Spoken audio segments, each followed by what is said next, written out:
All right, let's go ahead and get started.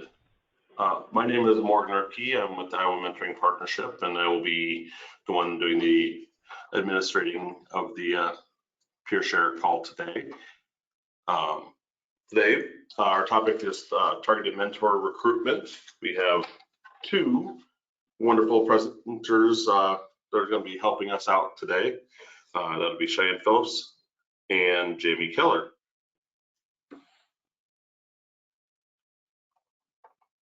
But before we start that, it's pretty much customary to do a little bit of an icebreaker. And given that Pi Day is here in 2 days, my icebreaker for you all is, what is your favorite pie?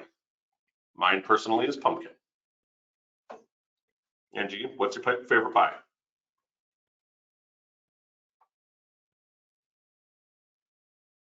Apple.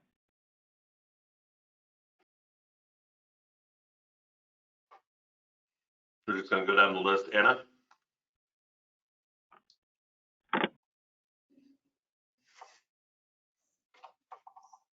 Bunch of votes for apple there. Annie?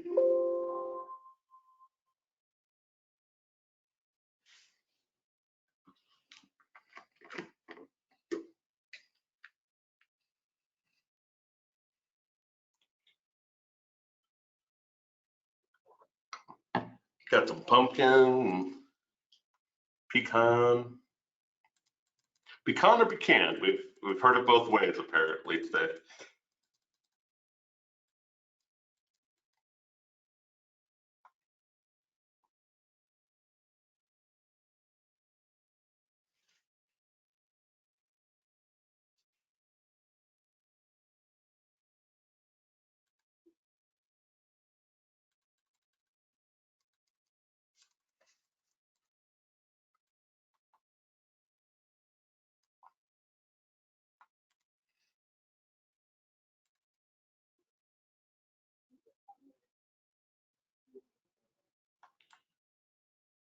We got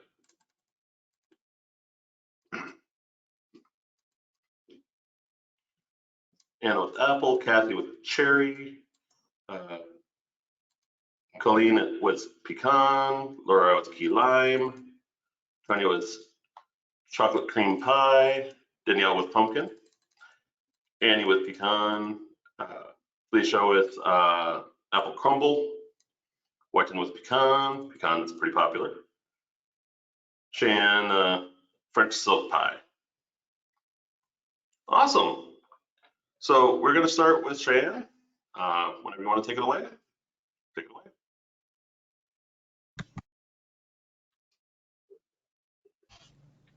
There we go. I think we got it unmuted now. Good morning, everyone. As Morgan said, I am Cheyenne Phillips, and I work for Burlington Community School District as the match coordinator for their youth mentoring program called Club M. So Club M is a program actually within our district, which is kind of a unique and nice thing, where we match students kindergarten through 12th grade. So we match all age students, but we have two different programs that we can match students in. We have our peer mentoring program, which matches our youngest kindergarten through 4th grade students with high school mentors.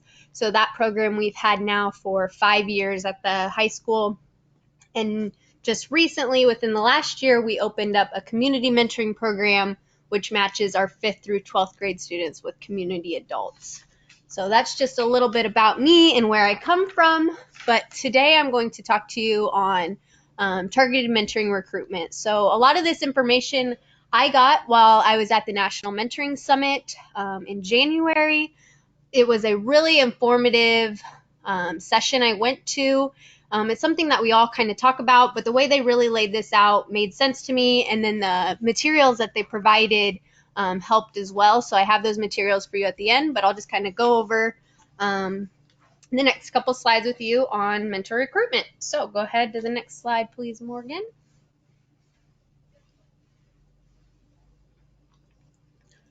So like it says there, recruitment can happen anywhere, anytime, and it comes in many different forms. So we have really broad-based recruitment, which is more of that short-term, If you have an event that you're planning and you know you need someone to take tickets, that broad-based recruitment is really, that's a good example of a time you would use that. But targeted recruitment is that more clearly defined audience where you're really looking for a specific skill set. So mentoring, we really try to target who we're recruiting, especially when it comes to different types of kiddos and what their interests and personalities are like. So you see in that little graphic, everywhere. Media is really what we think of, I think, when we think recruitment, whether it be flyers or social media, postcards that get sent out, even our website. That's that pretty generic recruitment that we see more traditionally. But what is more effective and the best is that one-on-one recruitment. So conversations, whether that's passing in the grocery store or actually going to a more formal event like Kiwanis, or I've set up at parent-teacher conferences, businesses. But that word of mouth, that's really how we can recruit quality mentors. And not just word of mouth from maybe staff in our program, but word of mouth from our mentors. That's what really means the most, when our mentors can tell their stories on how our program has changed them, changed a student. So really those one-on-one conversations, those personal stories, those connections that we can make, those are the best type of recruitment. But we also don't want to forget about media, because that's probably what we plan out the most. We can't really plan if we're going to see Sally Joe in the grocery store, but we can plan flyers and we can plan our social media posts and things like that. So a little further on, I do have a handout that is that monthly recruitment worksheet and a presentation grid, which really helps you lay out and have a specific plan on who's going to do what kind of recruitment and what those messages are going to look like. All right, next slide, please, Morgan. And so for that more media, that traditional type, you really need to know your audience, because we're all kind of motivated by different things. So the three we see here are achievement, power and influence, and affiliation. And so really what we're doing with our programs when we're recruiting is we're marketing our program. And so marketing is all about creating those impressions, and depending on your audience, those impressions can all look and feel a little different.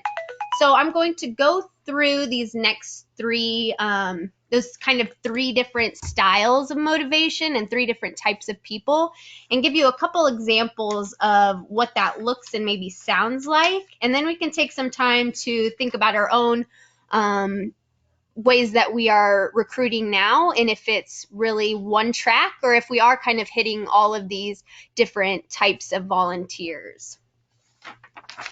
All right, next slide, please, Morgan. So the first one we're going to look at is achievement. So achievement, their strengths are they're organized, they plan well, they can really think and solve problems kind of outside the box, and they might, a lot of times we see them as leaders, someone who takes a strong initiative. Some of their weaknesses, perfectionism, sensitive, more sensitive if things would be criticized, calculated risk-taking, so maybe taking too long to decide something. But then we're going to look at their needs. So achievement, when they're looking at an opportunity, they want to kind of hit some of maybe these needs on why they would want to volunteer. So good quality feedback, hearing that things are going well or things that are successful, but also the challenges. That way they can kind of help problem solve and think outside the box. Opportunities to grow, so maybe that kind of constructive criticism, high standards, unique accomplishments, deadlines. So these are really our goal-oriented, task initiative type of people. So does anybody have any examples of maybe something that they've shared out as far as recruitment-wise on something that would work for this type of audience? Feel free to jump in or type in the box and I can read it out here.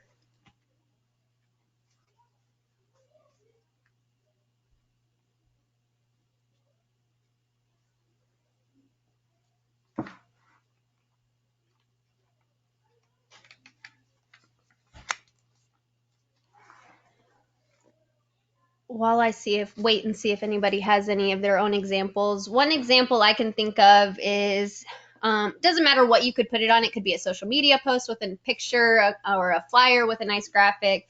But maybe something saying volunteers are needed to help take our program to the top.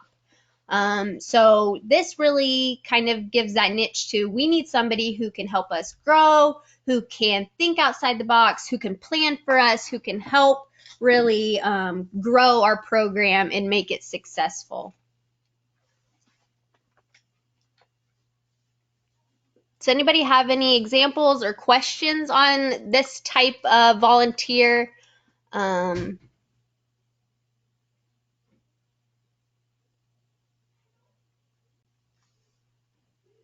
right, we'll move on to the next one. Go ahead, Morgan.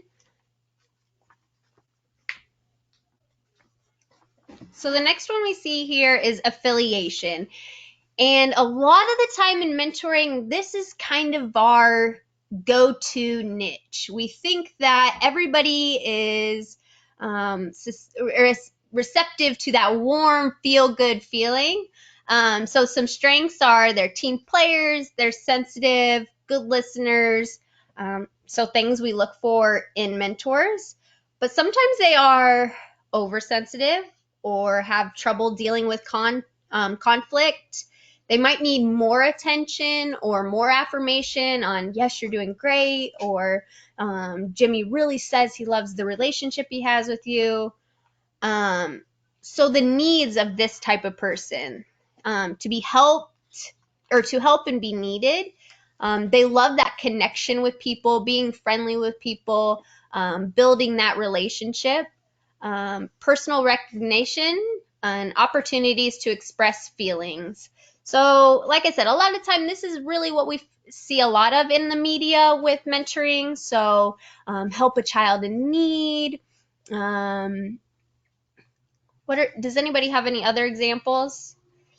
One I see here is building a lifelong relationship, provide support, enjoy fellowship, and lend a helping hand.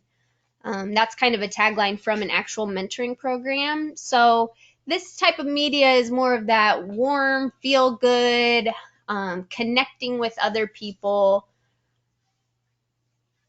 Does anybody have any questions on this slide or examples? All right, let's move on to the last one, which is power and influence. So these are our leaders. These are the ones that like to be in charge. They like training, maybe teaching other people. They're really those strategic thinkers, but sometimes they can appear as maybe a little aggressive, could be outspoken, more dominating. But these type of people are really great in kind of in that back office where you really have to make decisions and look for the whole of the program, whether that be budget or it could be the overall recruitment, whatever that might be. But the needs of the power and influence is they really like public recognition. So a lot of these people in this kind of category are CEOs or leaders of businesses that are more well known maybe in their community. So they have that maybe more prestigious job and status. So you can kind of see how that type of person can you can kind of see it in their everyday life, how it affects them. So that power and influence in their work life. And so you can see how media wanting to tailor it to that can really be beneficial. So one example I have here is, again, whether you put this on social media or on a flyer with a nice graphic, is you are already a great leader. Why not be a great mentor too? So you're building up that they're already this powerful, they're already influential, but now we can kind of take it to that next step and incorporate it into another avenue. So mentoring or whatever volunteer opportunity, you're wanting to promote with them.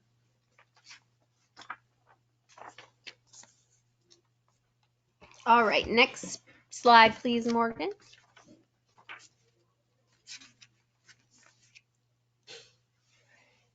And Morgan, I hope you're going to share these slides after, because this link, it's a clickable link. It'll take you right to a Google Drive.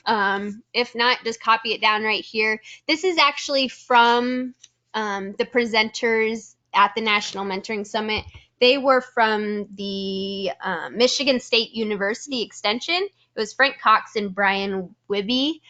So these are 3 handouts that they had available that really talk about what your program can do. So they're templates for, that recruitment plan, and really having that written plan is going to be the most successful, because I think a lot of us have all these good ideas, but until we get it wrote down and know who is going to be in charge of what that target audience is, who we really are wanting to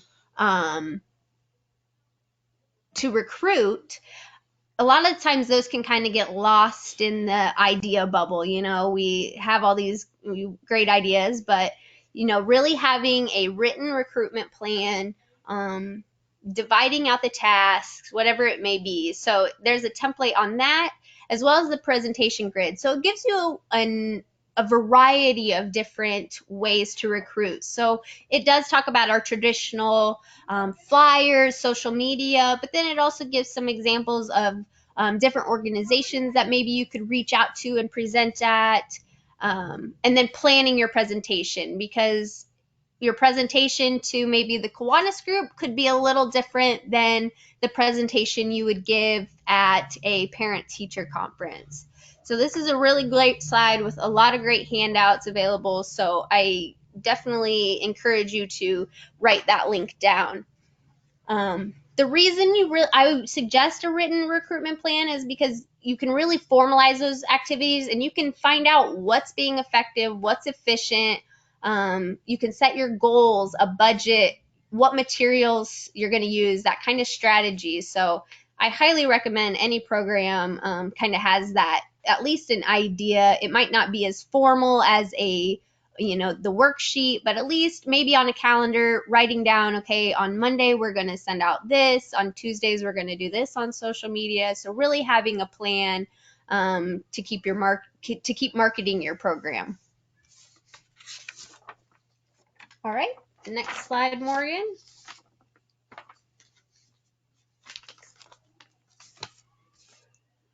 So like I said at the very beginning, one of the most effective recruitment methods is providing current volunteers with positive experience or telling them about a positive experience. So everyone in your program can be a recruiter, especially if they've had a positive experience in your program, whether that be at a mentoring mingle or a positive experience they had as a mentor, whatever capacity it may be. The more stories you can get out to people, the more likely they are to be connected to your program and invested a little more in maybe becoming a volunteer themselves. But recruitment should always be happening. It's not always that formal process of making flyers or posting on social media, but it's every day. It's the conversations we have, whether it be out in public, in our workplace, whether we're working or just in our personal life. We can always be recruiting. Everybody can be a recruiter for your program. So it's teaching our volunteers and the members that we have now that they can be a recruiter. They can help in more than just mentoring. They can help grow and sustain our program and match more students. So I think also talking with your staff, but also the volunteers that you serve, telling them that they're just as valuable as the Facebook post, probably more so.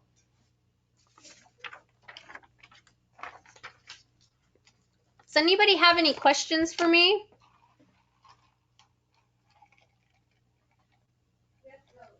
Kathy did have a question that you put in the chat, asking sometimes giving presentations don't yield a great number of mentors. Do you have any ideas on that?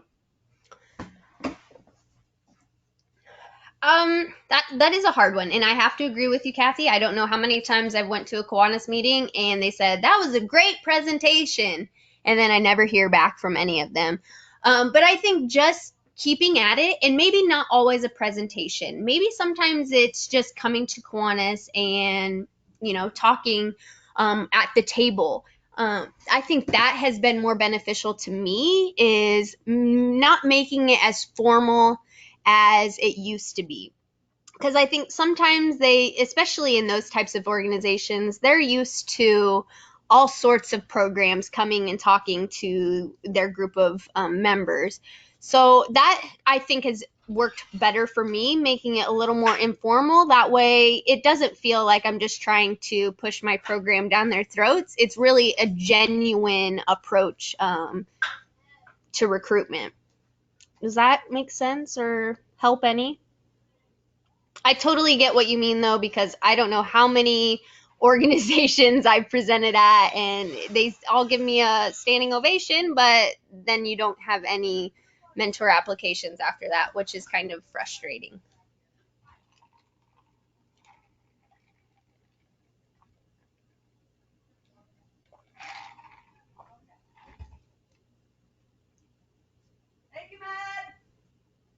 All right, are there any other questions for Cheyenne?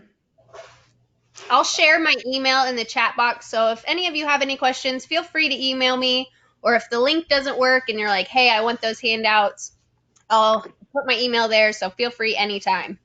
Go ahead and we'll try to send out those handouts. Perfect. Thank you, Morgan. All right, so next up we got Jamie Keller with Big Brothers Big Sisters of the Mississippi Valley. All right, hello, can you hear me? I can hear you. Okay, great. It's funny that you started to say Boys and Girls Club. It happens a lot. I used to work for Boys and Girls Club before coming on with Iowa Mentoring Partners, so it was just natural. I get it. Yeah, it does happen a lot. So as Morgan said, I'm with Big Brothers Big Sisters. I've been with the program for about 10 years, and just about a year and a half ago was moved into the volunteer recruitment role. Prior to that, I worked as a program specialist, so working directly with the kids, making their matches, and then seeing the matches progress, setting goals, that kind of thing. So moving into the volunteer recruitment role has been a bit of an adjustment for me. And just kind of as I was coming on, I was seeing that, as with pretty much everybody, every other program out there, we had a huge gap to fill. All of these boys that were waiting, of our waiting list, over 2/3 of them are boys. So we knew that was going to be a main focus for me moving into this role. So we knew we needed to do something, and basically the first thing we did, and you can go ahead and advance to the next slide. Being a female, I knew I needed to seek male input. I knew I needed to, hear from them rather than assume what they're thinking, why they're not signing up. Just ask them. So we recruited a group of men. They were current and past Big Brothers, some of our board members. Some of them were just friends of board members and friends of Big Brothers. But we put together about a group of 15 people to be an advisory group for me, a Real Men Mentor advisory group. And these guys were all well networked, involved in the community, were able to speak openly with me in these advisory group meetings, and then connect me with people. And I shared just kind of the role of this advisory group, being that anytime I'm out in the community, whether it's having a booth at a resource fair, or I'm speaking somewhere, or I'm doing a TV interview, I always bring a guy with me, someone to wear one of our t-shirts, like you can see in that picture, and just represent Big Brothers as a whole. So they are a valuable resource for me in terms of just getting out in the community. They have connected me with their groups. So I asked each person in the advisory group to make a list of their network, whether it's their employer, whether they're part of like a Saturday men's basketball rec league team, or if they're in a men's Bible study, just any way they can get me in front of a group of men. I ask them to make a list of those ideas and then connect me with the planner for that group. Of course, when I went to present to each group, they were there with me, able to share their story, their connection to the agency, why they became a mentor, why they are pleased with the program and their experience. So having them there is crucial. A lot of times I, give my spiel, but then let them kind of take over and do the rest. And the guys really appreciate hearing from them, from somebody that they know, to give that insight. They also are strategic in planning events, which I'll share a little bit more about in a later slide. But we have these Real Men Mentor events, and they are part of the planning for that. And then, of course, I just use them for questions. Like, they're my go-to for regular insight into what I can be doing, what I've done, what's gone well, what we need to do going forward. So in our first meeting, we really talked about what hurdles there are that might be preventing men from signing up to be mentors. So the next few slides will kind of address hurdles that I heard about in those meetings and then what we did to kind of alleviate those. So the next slide will focus on a hurdle that they shared in a meeting, and that was just like, guys don't know what they're going to do with a kid. What are they, it's going to be this stranger, a boy they don't know, and they're signing up to be a mentor to him. Now, what does that mean? What does that look like? So some of these we had in place already, but we've really boosted our efforts. But then I always make sure that when I'm speaking to a potential big brother, I share this information.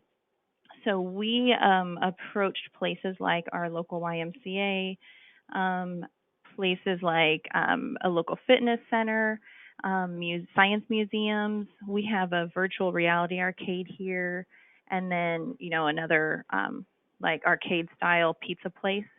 So we approached those places about offering memberships to our matches. Some of them we were able to get completely free memberships. For instance, at the Y, our community-based matches are able to visit the Y for free. So that is a huge thing. When a guy is thinking, what am I going to do with this kid? Knowing that he has free access to the Y to take his little brother there, they can play basketball or, racquetball, play ping pong in the lobby. There's so many options when you go to the Y. So I think that has alleviated some concern about what to do. We, on a regular basis, are getting free tickets to baseball games or hockey games here in our area.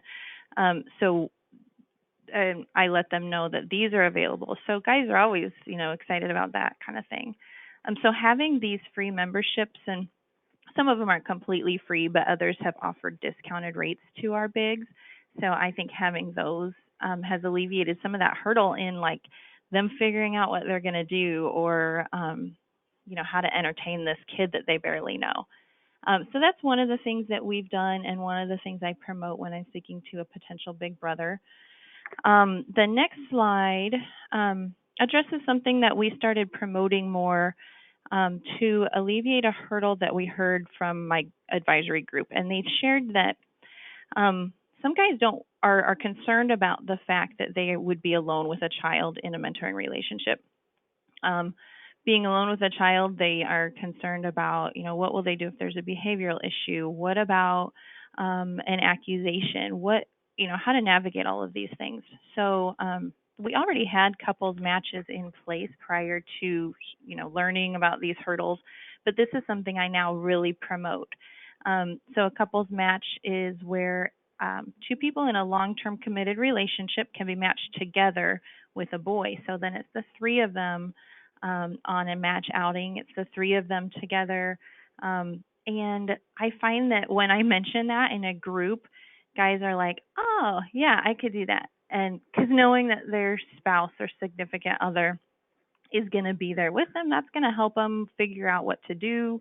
that alleviates the whole concern about being alone with the child. They will have a support system if there is a behavioral concern come up. So I get a lot of good feedback from promoting this option. Okay, so I mentioned that we have Real Men Mentor events. So the next slide focuses on that a bit. So besides those additional promotions where I began promoting our community partnerships and the couple matches, we also started having quarterly recruitment events. Now I pitched these as a Real Men Mentor event, but obviously women are allowed to come. In fact, I hope they do, but I always ask them to bring a male friend with them.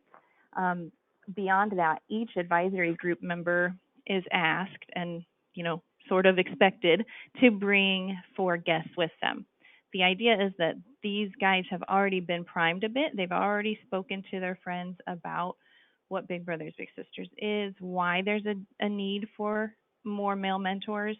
So they're already coming with a little bit of foundation information. And when they come, then they meet other Big Brothers, they meet some of our staff. We have food available, beverages. It's usually somewhere fun. So like one of them was at the virtual reality arcade. Another time was at that pizza arcade. Another at a barbecue, a really good barbecue place around here. So it's a place where, guys would want to come to. We make it really informal. So the majority of the time they're just hanging out, meeting people, having a good time with their friends. And then we share briefly about the program. I kind of introduce things, but then I just let the guys talk. So I usually have 1 or 2 of our big brothers speak about their experience and share, why it's been so instrumental in their life and in their little brother's life. So I plan the event and I, try to get people there, make sure everybody's having fun. And then I let the guys do the rest. It helps really for them to just kind of talk it out amongst themselves. So that's the event that our Real Men Mentor group plans on a quarterly basis. Other events that we have that haven't been specific for men, but I've worked on taking the events and then tweaking them a bit is our Big for a Day. So we plan these in partnership with our local schools. We do this 2 to 3 times a year where we promote a Big for a Day experience where people can sign up to be like a lunch buddy. And we bring them in, we match them with usually a group of 15 volunteers, and then we'll match them with a group of 15 kids. All in the same room. We provide lunch and crafts and activities, and they just sort of get to see what it's like to be a lunch buddy for that one day. Usually they have such a good time, and it's so well received that at the end, when I give a presentation about, hey, you want to do this for a year now, a lot of them will sign up from that point because they had such a good experience. So we were already doing these, but when I was looking at the need for getting more men, we looked at some ways we could kind of promote this to men. So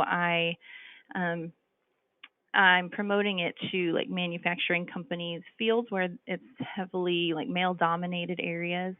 I'll make sure to send those corporations the link to the sign up first so that they can kind of get first dibs. Or our United Way here has an African American Leadership Society that is primarily men. And so I always make sure to get them plugged into these events. And we found it to be a successful experience for them. So the next slide went basically kind of a summary of the last few. Every time I'm speaking to a group of men, I promote that couples match option, and I promote our community partnerships, sharing, here's some ideas of what you can do with the little brother that we pair you with. And then I highlight a specific boy or 2 or 3 from our waiting list. I found this to be really successful, where I identify and just give a few brief little details about the little brother, how old he is, what he likes to do, how long he's been waiting. People usually like really hone in on that. Oh my gosh, he's been waiting for a year. We need to find him a big. Oh, he likes basketball and boxing. I like those things. So when I'm in a group of men, I can look in a crowd and say, do you like basketball or do you like boxing? Well, here's a 6-year-old who would love to spend time with you as a big brother. So when I'm presenting to any group whatsoever, I always share bios of specific kids on our waiting list, which I think has been helpful. It helps people to like see themselves in that role. Oh, I like those things. I could do that. All right, so next slide, general marketing things that we've done to kind of just promote some awareness. We basically took all of our materials and tried to make it as male focused as possible. I I tell everybody that, I can be in a presentation or be in a room and women will sign up without even asking. Like they know about us, they want to do it, they'll sign up. So I don't really have to work too hard for women. So if I can just promote to men, the women will likely sign up anyway. So a lot of our stuff we've tweaked to be male focused. Our banners, I have those stand up signs that I have when I'm at a present or when I'm at a like a community event at my booth. I'll have those pictures that'll highlight a specific boy on the waiting list. I'll have those little cards with some bios of some kids. We made T-shirts for the guys on our advisory group first, so they all have those that they wear at events, at all of our fundraising events, at anytime they're out in the community doing a booth for us. So they have those, and then we've started giving them to some of our big brothers who aren't part of the committee, but just they wanted one, and they're great big brothers, so we obviously love to have them out there wearing it. That banner there on the side with the 200, we had 200 boys on a waiting list, so we made the banner, and we had one of our biggest fundraisers around the same time that we started this, so we had that banner on display. It was a good talking piece because they're like, people would walk by and 200, what does that mean? And then you can explain and share the need for more mentors, more male mentors. A few more examples on the next slide, just some advertising that we've done. We've been able to promote the need for men mentors on a few TV stations. And as I mentioned, I always bring a guy along with me so he can share his experience. I mentioned how I always have a sign or something about Real Men Mentor at any booth I'm at. So at a baseball game, we had a booth and I had the mascot holding it. So I just try to get it out there, take as many pictures as possible promoting it. We also have worked out a partnership with one of our local digital marketers to take our messaging. This was back in January. Take our messaging and we make new little pictures periodically. They can target specific audiences with these male-focused ads. So we'll have a picture of a male match with our logo with a little slogan, and we can target what companies we want it to surround. If there's a big event coming up, we can make sure that ad gets to different phones in that general area. We can target the area around gyms, sports complexes, golf courses, anywhere that we think might be male kind of dominated area. And those ads will pop up when the user is in that target location. So that's been huge, just to kind of drive, like people see that ad, they'll click on it, and it's driven 473 click-throughs from that ad to our website in a 2-month period. Now I can't necessarily say how many of those turned into actual big brothers, but I think just kind of pushing people to our website where they can learn more has been effective. Overall, we've tried to just target our messaging to be as male focused as possible. We're currently in a recruitment campaign attempting to recruit 50 bigs in 50 days, and it's part of a NFL focused thing called the Big Draft. So a lot of our posts right now are very sports themed, really reaching out to the sports minded individuals. I didn't share any of that yet, but that's where we're in the middle of right now. So again, our focus has just been taking our messaging and making it as male focused as possible, and using our male bigs to help us recruit. This started February of 2019, so we just kind of wrapped up a full year of it, and in that year, our male big numbers increased by 66%. So we did see a lot of improvement in the area of male inquiries, male interviews, and then them getting to be ready to be matched and matched. So that's kind of a summary there. Any questions or comments?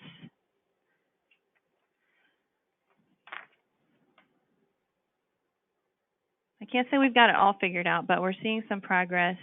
Now that I've gone through a year of it, I want to take a look at what we did, what worked, what we can do better, and what we just want to continue. So.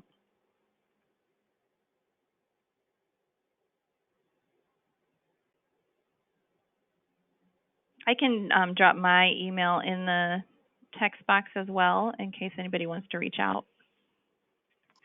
That'd be much appreciated. Thank you, Jamie. Yeah. So I'm just going to end it on our note on upcoming trainings, which apparently didn't want to show up. So give me one moment.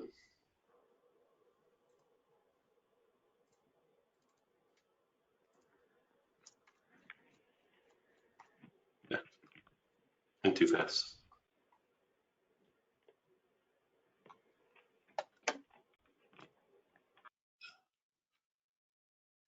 There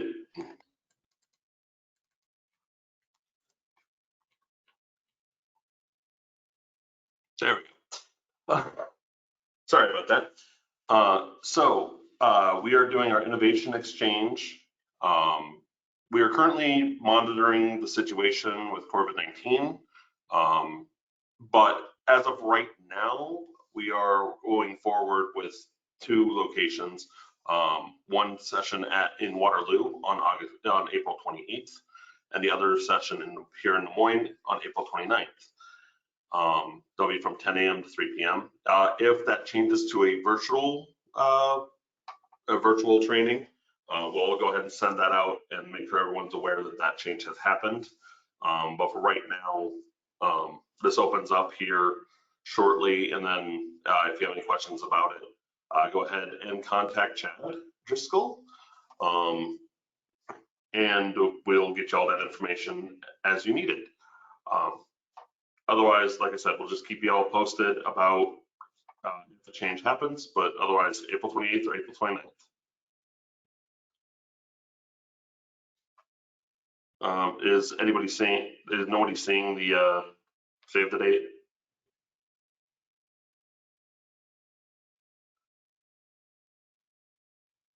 We were having some difficulties with it earlier today too.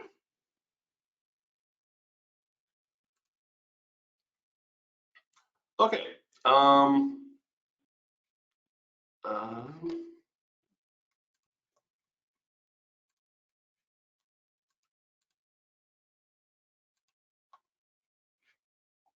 How about now? Okay, there we go. Sorry about that.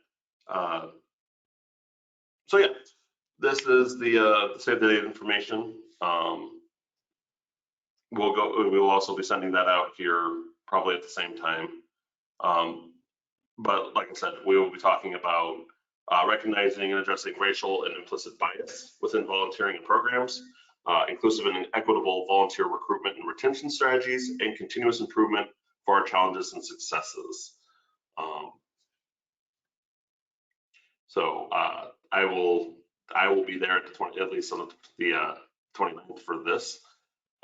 So I'm looking forward to it. But if things change, we will let you know, because it's an interesting world we live in right now. So with that being said, if you have any questions, I'll be on for a little bit longer. Otherwise, I think we're done for today.